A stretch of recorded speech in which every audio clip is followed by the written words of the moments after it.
Hello everybody, I don't usually make camera reviews, but I got this camera, the Fujifilm XE-4, and I really love this camera. And I didn't see anybody on YouTube who's showing the examples that I would love to see, so I decided to make this video myself. And also I'm using autofocus eye detect, so you can expect what kind of performance you will get out of the autofocus. And I'm shooting a 4K DCI and I'm connecting an external microphone to the camera. So now I'm cycling between film simulation on this camera. I'm not gonna edit any of the footage, and I'm really interested to see how the film simulation affect the skin tones. Actually, this camera was not made for video, it was made for photos in mind first. But I really like it because it's small, and for me the most important thing about the camera to be small. I don't want to carry a big camera around with me everywhere. So this is the camera that gives me the small form factor, and I love it. And I also want to say that the camera is controlling the exposure. I'm in aperture priority mode, but the ISO and the shutter is being controlled by the camera. And this is the last film simulation, which is Acros. I don't really like it, it's not my favorite, but I have to test everything.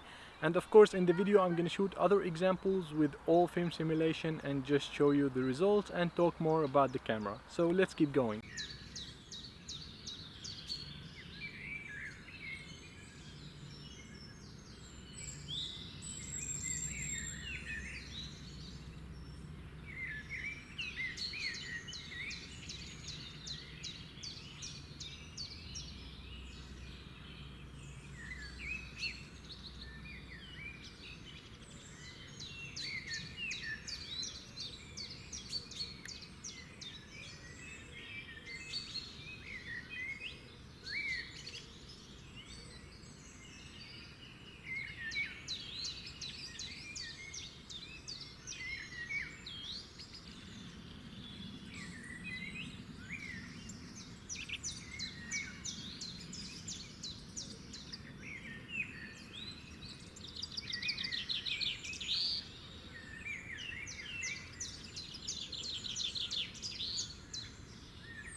So this is going to be the stabilization test and also the mic on the camera test. I'm not using any external microphone, so this is what you expect to get out of the mic.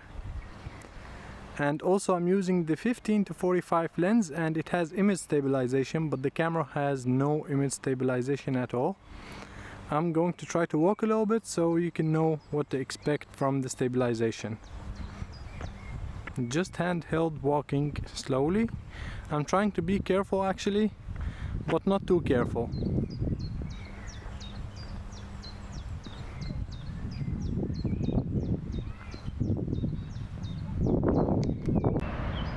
The 4K on this camera is really sharp because it's downsampled from 6K, and also the 1080p it's really good because it's downsampled from 3K.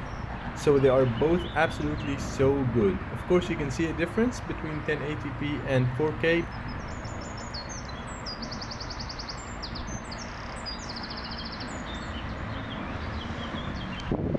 Let's talk about bitrate, because actually I didn't notice any difference at all between all the bitrates.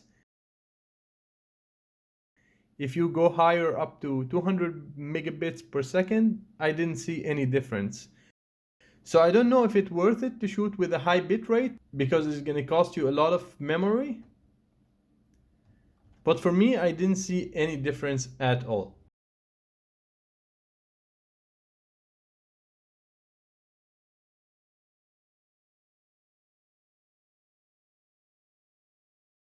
And also I compared the 1080p 60 frames per second, and I didn't see any increase of the quality if I increase the bitrate.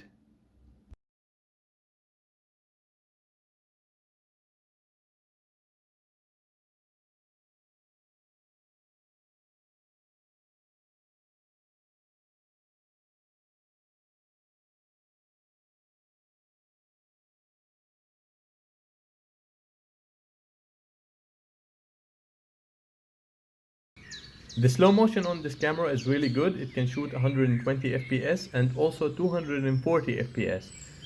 But the 120 FPS is much better quality than the 240. So if you don't really need that much slow motion, I would recommend you to stick to 120. It's really good enough and the quality is adequate. The 240p show its weakness when there's small details you need to see, like for example the letters on the sign in the end of the street. It's hard to read them in the 240p.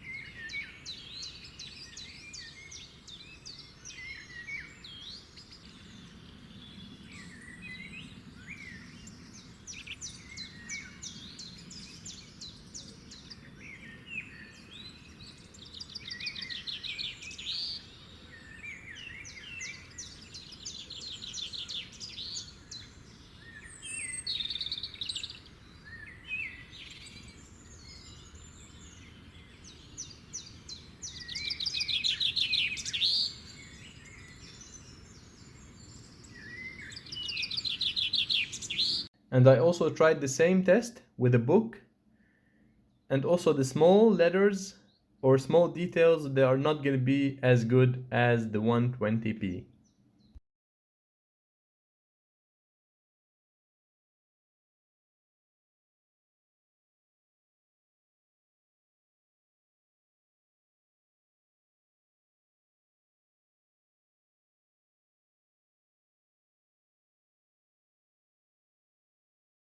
Now the ISO test, and actually this camera outperformed the Canon EOS R, is the camera that I had previously. Knowing that the Canon EOS R is a full frame camera, the Fujifilm has really good performance and it was much better than the Canon EOS R. The ISO is usable until 3200 with no problem, and you can go up to 6400 in an emergency case.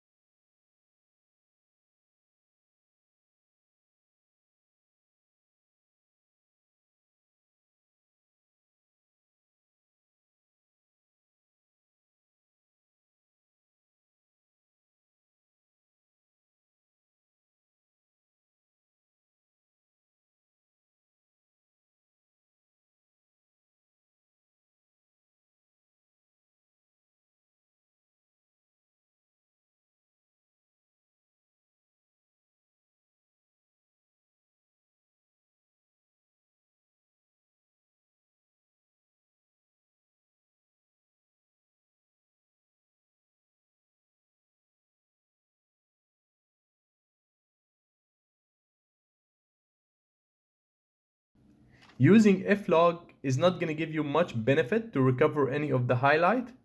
I tried it and I didn't see any difference with the highlight, but in case of shadows, it gives you a lot of details back in the shadow if you use F-Log. I think it's still not perfect, but if you need to recover some details in the shadow, you can use it.